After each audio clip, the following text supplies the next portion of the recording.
नमस्कार, अभिवादन। म कृष्ण शर्मा, प्रवक्ता, नेपाल समाजवादी पार्टी नयाँ शक्ति। आजको दिन अन्तर्राष्ट्रिय श्रमिक दिवस मे 1 को ऐतिहासिक दिन हो। यस अवसरमा म नेपाल र विश्वभर छरिएका सर्वहारा श्रमिक वर्ग र विश्वका मजदुर वर्गहरूप्रति उच्च सम्मान प्रकट गर्दै हार्दिक शुभकामना व्यक्त गर्दछु। आजको दिनले विश्व मजदुर वर्गको ऐतिहासिक सङ्घर्षलाई प्रतिबिम्बित गर्दछ। समाज निर्माणका लागि मजदुर वर्गहरूले गरेका योगदानहरूलाई उच्च सम्मान गर्दै, उनीहरूको श्रमलाई उच्च सम्मान गर्दै, श्रमिकहरूको उचित पारिश्रमिक निर्धारण गरी उनीहरूको जीवनस्तरलाई सुधार गर्न, श्रमिकहरूको काम गर्ने सुरक्षित कार्यस्थल र मजदुर मैत्री वातावरण निर्माण गर्न, सामाजिक सुरक्षा गर्नका लागि, सामाजिक सुरक्षाको ग्यारेन्टी गर्नका लागि आवाज बुलन्द गर्ने दिन हो।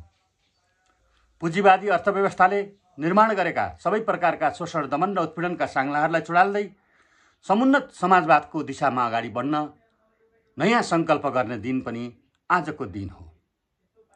आजको दिन नेसपा नयाँ शक्तिले दृढताका साथ उद्घोष गर्दछ कि श्रम बिना समृद्धि सम्भव छैन।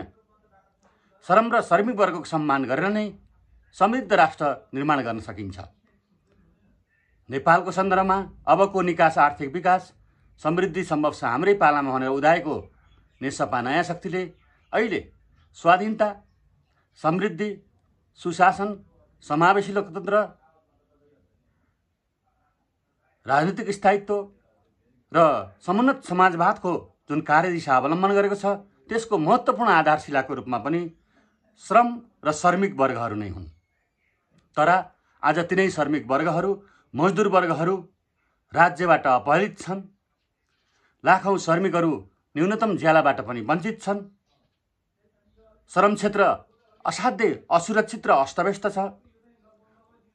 औपचारिक र अनौपचारिक अर्थतन्त्रका दुवै क्षेत्रहरू समस्याग्रस्त छन्।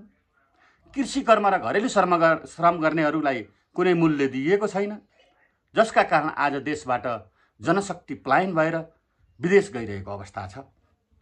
यस्तो अवस्थामा श्रमजीवी वर्गलाई न्याय र अधिकार प्रदान गर्नका लागि, उनीहरूको जीवनस्तर उकास्नका लागि, देशभित्रै भविष्य देखाउनका लागि राज्यले मजदुर मैत्री नीति निर्माण गरी मजदुरसँग सम्बन्धित श्रम कानुनहरूलाई प्रभावकारी ढङ्गले कार्यान्वयन गर्ने संयन्त्रहरू निर्माण गर्न जरुरी छ र सुशासनको प्रत्याभूति दिनु जरुरी छ।